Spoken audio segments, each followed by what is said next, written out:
One of the single greatest systems in all of Call of Duty Zombies is Pack-a-Punch, a simple idea that brought personality and replayability to zombies so early on in its life.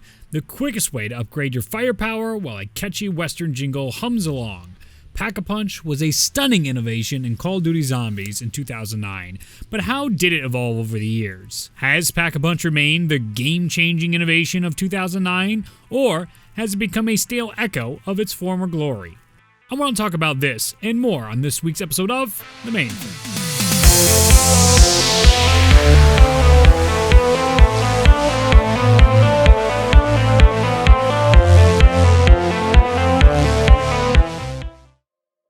The Pack-a-Punch machine has become a staple in every existing zombie map going forward from 2009.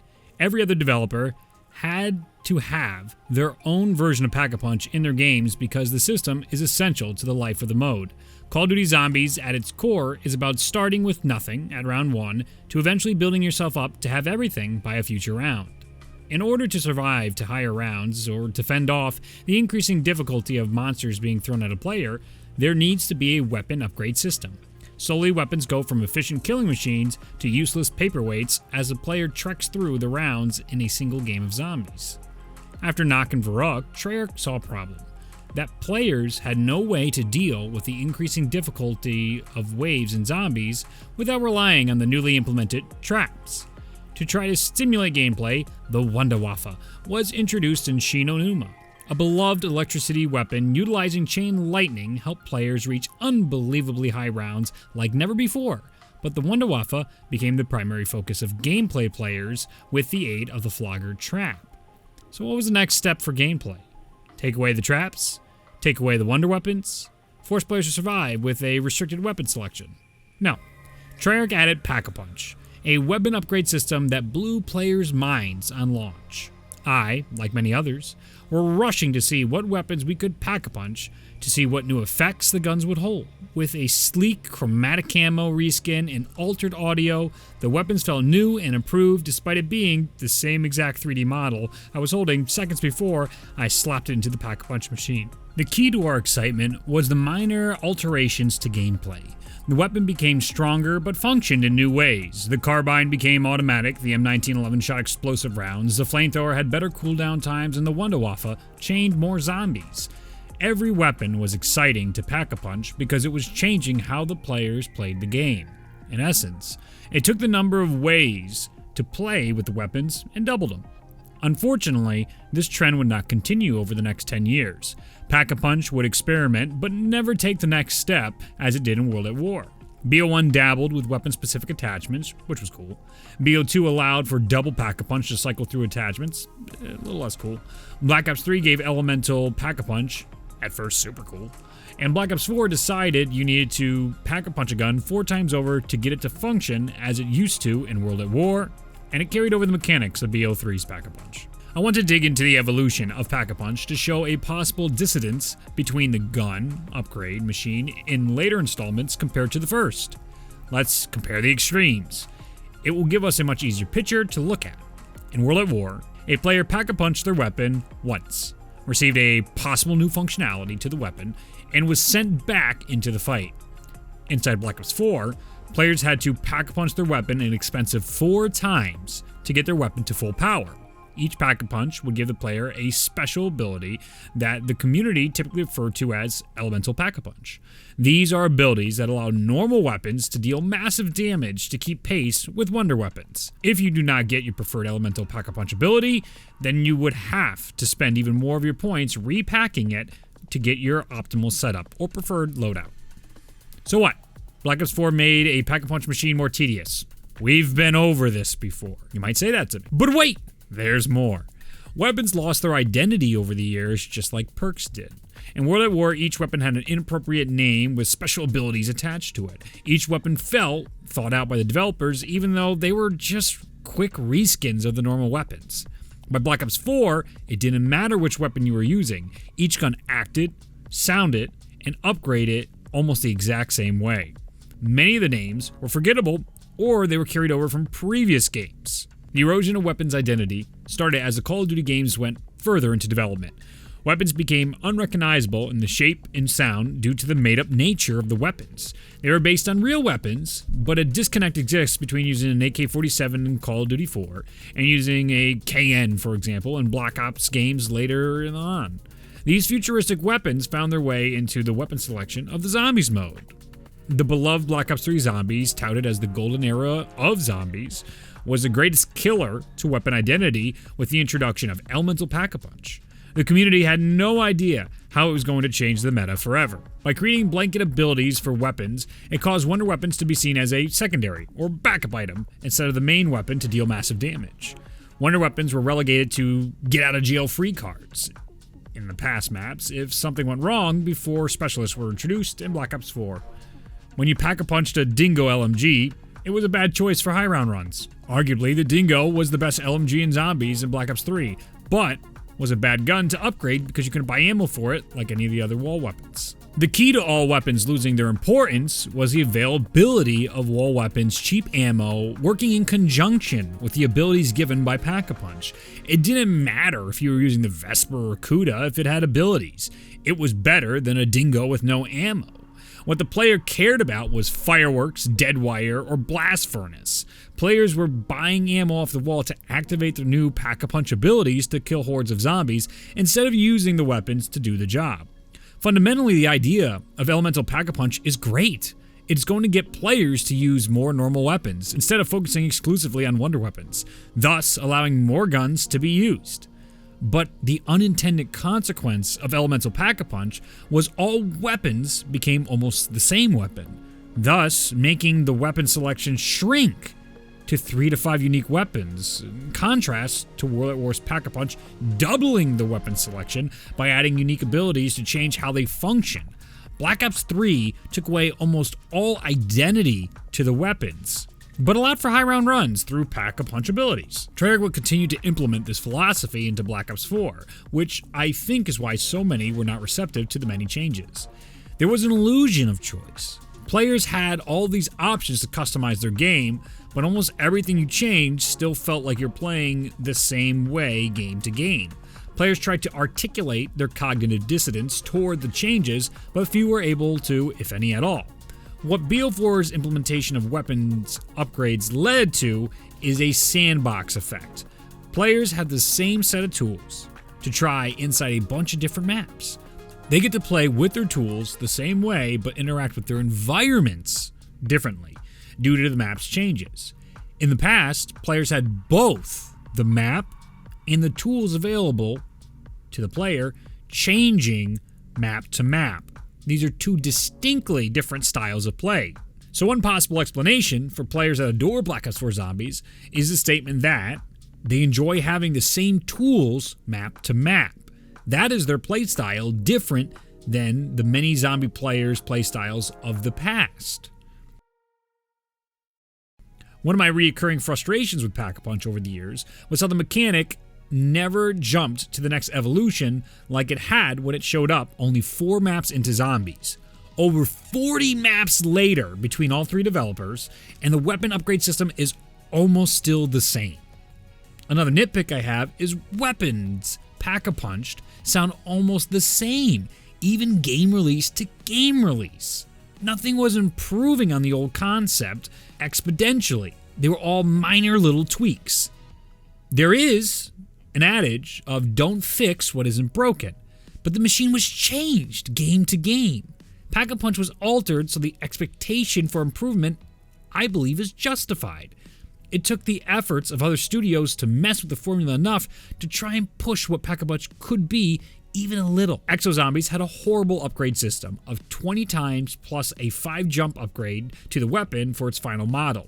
In theory, I can see the merits, allowing players to upgrade their gun to a Mark 25 version to keep players engaged as rounds go on. You know, give players something to do. The problem is, players started with a better feeling system. They put a weapon in once in Doris and got it at max power with new abilities. 25 Pack-a-Punches in Exo or 4 extra in Black Ops 4 is unneeded busy work to the player who is used to one and done. The system creates artificial barriers to moving faster through the game. Each Pack-a-Punch of Black Ops 4 increases the damage by 25%. In World at War, one Pack-a-Punch was 100% damage improvement. Pack felt like it was getting weaker over the years while making every gunplay function the same way. Gone were unique effects on each weapon except for a select few. By and large, Pack-a-Punch was just a way to change all the guns to sound, shoot, and look the same while dealing out massive damage with the abilities. It no longer had anything to do with the weapons. Infinite Warfare expanded with double Pack-a-Punch and adopted similar systems to World at War. For a selection of guns, double Pack-a-Punching added new abilities, bigger magazines, or the possibility of dual wielding. World War II zombies did give new unique abilities with a few of their weapons in selection. I give credit to both their upgrade systems. They gave some weapons the chance to be more. The drawback is they didn't get to do it with every weapon. Not even World at War did that. The feel of futuristic guns and IW and the strange disconnect of World War II zombies' Pack-a-Punch weapons held their systems back too. World War II zombies' Pack-a-Punch weapons didn't feel right. Something was just off.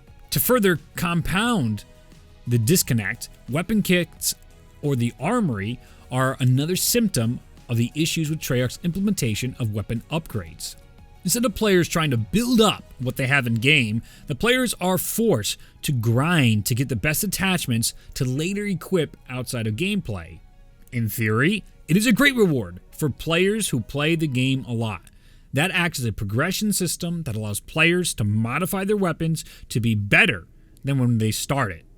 But compared to World at War, the weapon kit served as another barrier to getting the best version of the gun. You could just get it straight out of the box and Pack-a-Punch it and be done with it. Black Ops 2 allowed players to switch their attachments on the fly for the cost of double Pack-a-Punching, although players were at the mercy of RNG. Black Ops 1 gave specific guns attachments and said, that's what you get. Players had less choice, but the guns played differently because of the way the upgrade systems were implemented throughout each installment. The AUG upgraded with its underbarrel shotgun functioned much differently than the M16 that had a noob tube attached to it. Every year, zombies took more out of the actual playing of the zombies mode in-game and put the upgrading of weapons into the menus. Zombies wasn't about tower defense anymore. Build your player up to survive in the map. It instead became a way to grind for your upgrade weapon system. Grinding is a huge part of gaming. Looter shooters and RPGs, for example, thrive on players grinding to unlock the coolest gear. There is nothing inherently wrong with that mechanic. But I'm arguing in this essay that grinding for weapon upgrades fundamentally clashed with the foundation of zombies' core mechanics. Zombies started with weapon upgrade systems in-game, and they were well received. Over the years, all personality was taken out of the upgrade system, leaving it as an underwhelming expectation to be implemented in every map instead of an exciting improvement from the previous map. So how do we fix this problem? First off, it depends on what kind of player you are. If you like BO4 system, then you're good. It's no problem to fix. I do not like Pack-a-Punch and how it's evolved. I'm a different kind of gamer. You can use me to figure out where you land on the preference spectrum for your gaming enjoyment. What I prefer are more ways to play. I like having more weapons, playing differently. For zombies, I like being able to grab the guns in game at their power and unlock them and upgrade them within the confines of the game. It keeps me more engaged as long as it doesn't border on tedious long quests. Threes work well for me because it essentially doubles the roster of weapons. A brilliant idea that is 10 years old could once again double or even quadruple the way zombies play depending on its implementation. Pack-a-Punch Fusion. I know, it's a time-old tale, but let's talk mechanically about it and why it works. What a Pack-a-Punch Fusion does is it adds players' excitement to see which combination of guns will work to create new effects. Players will get unique weapons that look slightly different that perform better with new effects. Pack-a-Punch Fusion could encourage different playstyles without locking them into menus. You like to play Medic? Well, instead of choosing your class, perks, and specialists based around your style and menus, you could find the weapon combinations that support your play. This changes the important decisions from the menus into the gameplay experience. It adds 50% more guns if there is only one combination pair per weapon. But pack-a-punching the fusions would add that other 50% of new guns, quote-unquote. Players would now be deciding to make the pack-a-punch fusion first or upgrade the guns first based on the cost balances in-game. This same system was done inside Voyage of Despair in one respect with the Kraken upgrades. You had to decide whether you wanted to put the special upgrade on the Kraken before you pack-a-punched it or after because the cost would go up. This puts the players in charge as active participants in the world instead of passive when they're customizing on menus. Now realistically, Treyarch can't make that many gun models unless they shell out some serious cash for zombies, which they have said they won't do. Zombies is, and appears it will always be, a third-rate mode in Call of Duty thanks to management. So Treyarch needs to cheat. They need to reskin fusions to appear like new guns. They need to cut corners for unique abilities for fusions by taking effects from old wonder weapons to throw those in as dumbed-down effects to balance gameplay, or even borrowing from equipment or specialist abilities from previous games or their current installment. They need to be creative in how they budget the weapons in-game to fit so many assets as they did for perks and Origins when they implemented the Wonder Fizz machine. I know for a fact the developers would be more than willing to take on the challenge of Pack-a-Punch Fusion or a new system. I know the developers are more creative and more intelligent than me in how they could implement such systems into their games. So all I can do is ask for some kind of evolutionary jump in Pack-a-Punch with the next generation of consoles. Solid-state drives, better computing speeds, higher-end graphics cards should be a roadmap to the evolution for not only Pack-a-Punch, but Call of Duty Zombies. Each map, Pack-a-Punch Fusion could have a different weapon combination. Treyarch could make all of them during pre-launch, but spread out the combinations over the DLC season. There are realistic options for the growth of Pack-a-Punch and the weapon upgrade systems. Having Fusion and standard Pack-a-Punch in the same game gives the players the tools, and you can then restrict which combinations work to give maps unique identity and allow players to have unique experiences in the game. It's no longer about the ability that Pack-a-Punch is getting, but back to the functionality of the weapons. This weapon functions this way when you Pack-a-Punch Fusion it, or Pack-a-Punch it this many times, instead of, I need to get this ability, and then they play the same. I'd like to know your thoughts in the comments down below. Thanks for watching this week's episode of The Mainframe. We post a new video every Friday at 4:30 p.m. Eastern Standard Time. Make sure you're subscribed and turn notifications on to never miss an episode. Please leave a rating and comment on the video for the YouTube algorithm. For some reason, my Let's Explore series ended up unrecommended, so you never know. You could really help out these videos. Please consider supporting the Patreon as it supports this series and my editors who make these videos possible. Finally, I have a Resident Evil poster on sale through my website, linked in the description. Pick one up today to get something cool and support the channel as ad rates nosedive. Or just keep watching like you always do. I hope you have a wonderful day, and be safe until I see you on the next episode of The Mainframe.